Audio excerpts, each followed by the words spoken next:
किसान भाइयों, धान की गबोट अवस्था जिसे गोब अवस्था या गर्भावस्था बोला जाता है, सबसे ज़रूरी है कि धान की गबोट अवस्था में फसल की अच्छे से देखरेख। इस समय पर धान की बालियां पौधे के तने के अंदर बनना शुरू हो जाती है। इस समय पर कुछ ऐसी गलतियां हैं जो अधिकतर किसान भाई करते हैं, जिससे बालियों की लंबाई उतनी नहीं हो पाती है। कुछ हद तक बालियां छोटी रह जाती है, फसल में कीट एवं रोगों का अटैक भी हो जाता है और पैदावार कम निकलती है। इस वीडियो में हम बात करेंगे कि धान की फसल में बालियां निकलते समय या गबोट अवस्था में किन किन चीज़ों का प्रयोग हमें करना चाहिए, कौन सी गलतियां अधिकतर किसान भाई करते हैं, किस प्रकार से हम धान की पैदावार को बढ़ा सकते हैं। वीडियो को पूरा देखिए। जो नए साथी हमारे चैनल पर पहली बार आए हैं, चैनल को भी सब्सक्राइब कर दें, वीडियो को लाइक करें, यानी किसान भाइयों तक भी शेयर करें। किसान भाइयों, धान की गोब अवस्था जिसे गर्भावस्था बोला जाता है, फसल की ये सबसे ज़रूरी अवस्था होती है, क्योंकि इस समय पर धान के तने के अंदर यानी कि पौधे के तने में छोटी छोटी बालियों का आकार बनना शुरू हो जाता है। इस कारण इसे गोब या गर्भावस्था बोला जाता है। गबोट अवस्था में धान की फसल का काफ़ी ध्यान रखना होता है। जैसे कि अगर आपकी धान की फसल भी गबोट अवस्था में पहुंच चुकी है, तो इस समय पर खेत में अच्छी नमी होना चाहिए। लेकिन नमी बनाए रखने के लिए ऐसा नहीं है कि खेत में पानी भर दे। पानी बढ़ने से खेत में हो सकता है कि पौधे में फंगस संबंधी बीमारियां आ जाए, क्योंकि धान की गबोट अवस्था से बालियां बनते समय पौधे में कई प्रकार की फफूंद जनित बीमारी तेजी से पनपती है। धान के खेत में नमी रखना है, खासकर कि बारिश समय पर सिंचाई करते हैं। हल्की सिंचाई आपको करना है, खेत में ज़्यादा पानी का भराव नहीं करना है, लेकिन खेत से नमी भी सूखना नहीं चाहिए।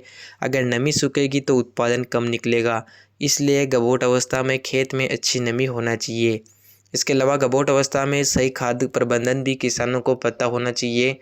धान की फसल में जब गोब अवस्था प्रारंभ होती है, इस समय पर यूरिया का प्रयोग ना करें। यूरिया के स्थान पर कोई भी ग्रोथ प्रमोटर भी ना दें। अगर इस समय पर ग्रोथ प्रमोटर देंगे तो फिर से पौधे की ग्रोथ बनना शुरू हो जाएगी, जिससे गबोट अवस्था में जो बाली बनती है वो उतनी अधिक अच्छे से विकसित नहीं होगी।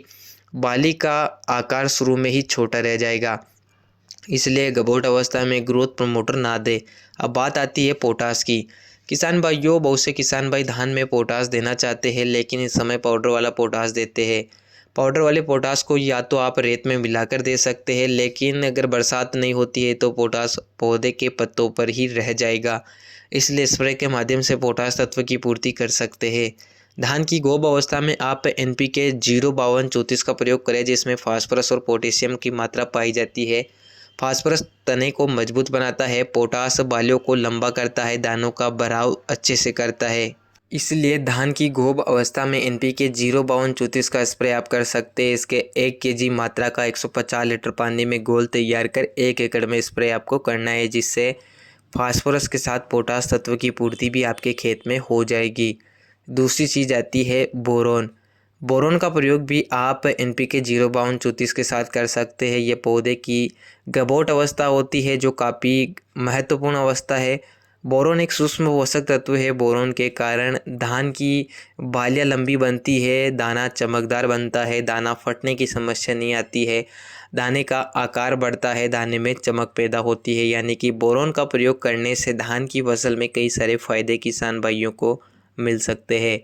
इसलिए धान की गबोट अवस्था में आप सही खाद का प्रयोग कर सकते हैं। अगर आप बोरोन का प्रयोग कर रहे हैं तो प्रति एकड़ 100 ग्राम के आसपास आप बोरोन ले सकते हैं।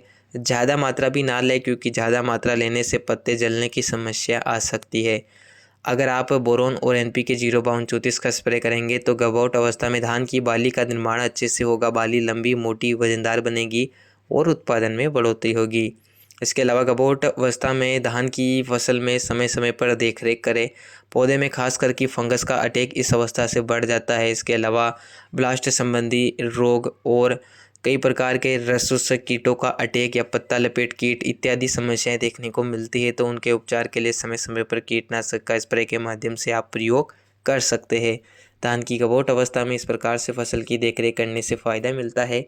कुछ हद तक धान की बालियाँ लंबी विकसित होती है और पैदावार में बढ़ोतरी होती है। उम्मीद करता हूँ आपको ये जानकारी पसंद आई होगी। वीडियो को लाइक और अन्य किसान भाइयों तक शेयर करें। धन्यवाद।